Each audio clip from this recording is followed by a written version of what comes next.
Assalamualaikum warahmatullahi wabarakatuh. Perkenalkan, nama saya Diki Ramadan dengan NIM 2020 008192. Di sini saya akan menyelesaikan tugas ujian tengah semester saya dengan mata kuliah Distributive Management dengan dosen pengampu Pak Azwar.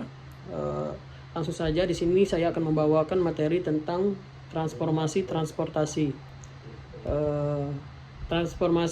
Transformasi dan transportasi atau kendaraan menjadi salah satu bentuk alat transportasi yang memudahkan perjalanan manusia dari suatu tempat ke tempat yang lain. Jadi alat transportasi ini tidak hanya ada pada zaman modern saja, cuman sudah ada sejak zaman dahulu, namun bentuknya yang masih sederhana dan biasanya bentuk kendaraan zaman dahulu itu seperti kayak hewan gitu, dengan bantuan hewan. Terus transformasi alat transportasi darat.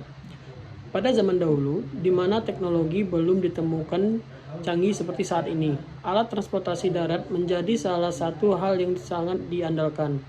Bermodalkan bantuan hewan, salah satunya kuda, terciptalah pedati, delman, andong, dan sejenisnya, yang berfungsi sebagai alat transportasi yang membantu dalam pemindahan barang-barang. Jadi tidak hanya itu, alat transportasi ini juga digunakan untuk manusia dalam menempuh perjalanan ke suatu daerah walaupun masih membutuhkan waktu yang tidak sebentar. Lalu pada saat itu muncullah sepeda pertama yang belum memiliki pedal atau kayu. Kemudian seseorang yang berasal dari Skotlandia menemukan pedal atau kayu pertama untuk sepeda pada roda belakang. Pada masa itu, sepeda merupakan alat transportasi yang sudah cukup modern. Kendaraan menjadi salah satu bentuk alat transportasi yang memudahkan perjalanan manusia dari suatu tempat ke tempat yang lain. Alat transportasi bukan hanya ada pada zaman modern seperti sekarang ini, melainkan sudah ada sejak dahulu, sejak zaman-zaman dahulu. Namun yang membedakannya itu yang bentuknya atau yang masih sederhana. Umumnya menggunakan bantuan hewan seperti contoh di atas tadi, yaitu delman, andong, itu menggunakan bantuan kuda. Selanjutnya yaitu transformasi alat transportasi darat. Setelah itu terciptalah sepeda motor yang menggunakan mesin dan bahan bakar disusul dengan mobil roda 3, roda 4 hingga beroda 10. Itu kategori truk yang dapat mengangkut banyak barang bawaan. Jadi bukan hanya motor dan mobil, alat transportasi kendaraan darat itu ada bermacam-macam, seperti kereta yang dari tahun ke tahun mengalami perkembangan, kereta bawah tanah, kereta listrik, dan hal ini tentu memudahkan manusia dalam melakukan aktivitas sehingga efektif dan efisien dalam melakukan aktivitasnya. Terus transformasi alat transportasi yang ada di bagian laut. Alat transportasi laut atau air juga sudah ada sejak zaman dahulu. Contoh yang paling sederhana untuk alat transportasi air seperti di sungai maupun rawa itu adalah seperti sampan dan rakit. Jika di laut maka kapal layar namun belum menggunakan mesin, lalu beralih ke kapal yang sudah menggunakan mesin motor seperti kapal feri bahkan motor boat. Tidak hanya itu, alat transportasi laut pun sudah berkembang dan memiliki fungsi yang meluas. Salah satunya digunakan untuk negara sebagai pertahanan, seperti kapal perang itu sudah berkembang untuk saat ini. Di kawasan laut yang menampung pesawat tempur, yang bisa menampung pesawat tempur seperti kapal induk itu, kapal induk perang itu yang bisa menampung alat perang. Next, transformasi alat transportasi bagian udara. Jadi perkembangan teknologi transportasi di Indonesia dan dunia juga terdapat di lintasan udara. Seperti yang sudah diketahui, pada zaman dahulu masih menggunakan balon udara, namun sekarang sudah berkembang dan bertransformasi menjadi pesawat. Jadi zaman dahulu itu kebanyakan transportasi udara itu menggunakan uap. Yang uap, angin itu menggunakan balon. Pesawat tersebut juga digerakkan oleh mesin, begitu pula dengan helikopter, pesawat jet. Jadi untuk yang zaman sekarang itu lebih banyaknya menggunakan mesin seperti pesawat jet, pesawat tempur itu dan lain sebagainya. Next, kelebihan transportasi zaman dulu dan sekarang. Saat ini, alat transportasi tenaga hewan seperti delman kebanyakan hanya digunakan sebagai kendaraan untuk berwisata. Namun, sebenarnya alat transportasi hewan memiliki kelebihan dibandingkan alat transportasi yang menggunakan mesin. Jadi kelebihan yang pertama itu pada zaman dahulu itu lebih hemat tenaga, lebih hemat. Jadi dia tidak menggunakan minyak dan peralatan onderdil mahal, itu tidak. Dan yang kedua itu ramah lingkungan. Jadi dia ramah lingkungan, dia tidak ada asap dan tidak pencemaran udara. Jadi pada zaman dulu itu kendaraan tidak terlalu mencemarkan udara. Next, kelemahan transportasi zaman dulu dan sekarang.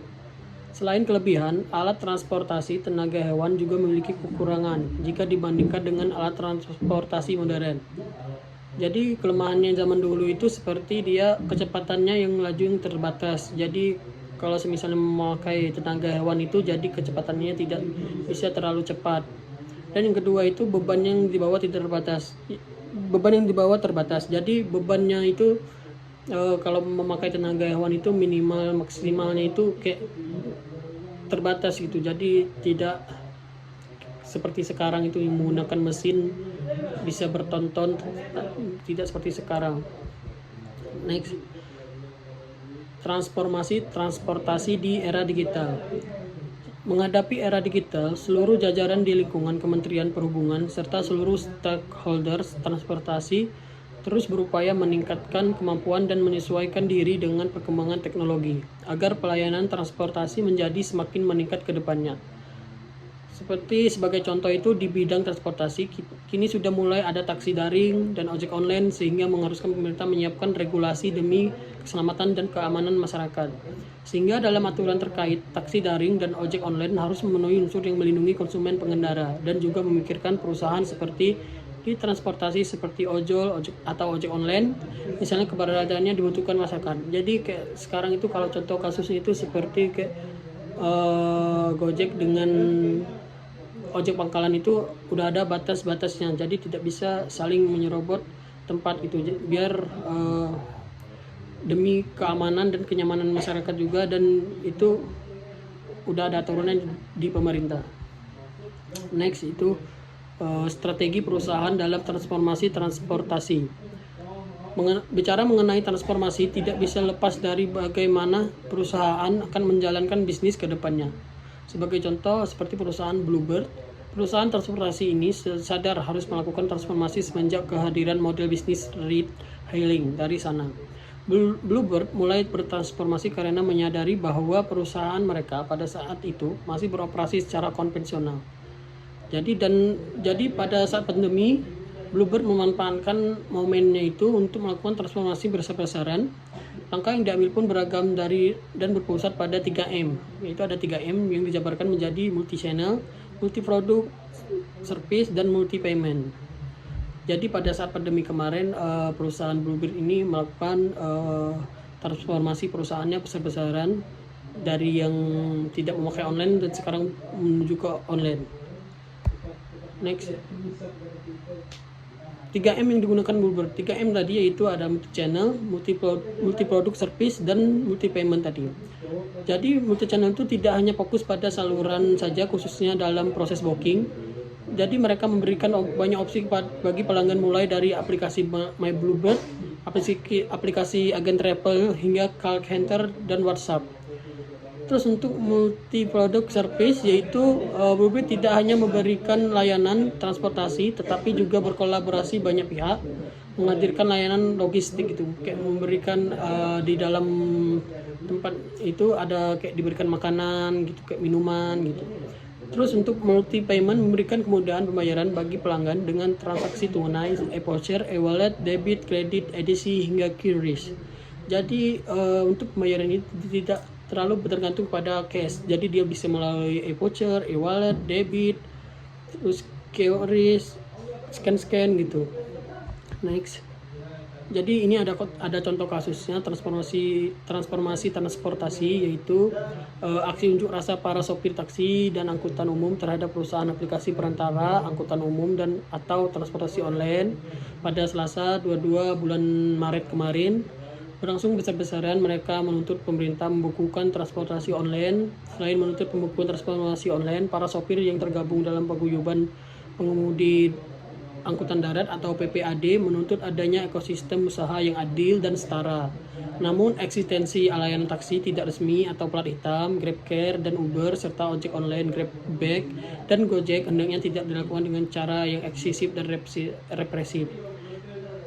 Jadi pada contoh kasus transformasi transportasi ini, pada adanya pro dan kontra antar ojek online dengan PPAD.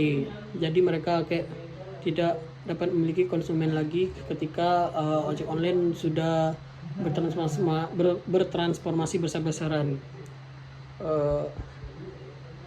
Sekian, terima kasih. Itulah yang dapat saya sampaikan. Salah dan lebihnya saya mohon maaf. Wassalamualaikum warahmatullahi wabarakatuh. Salam dan bahagia.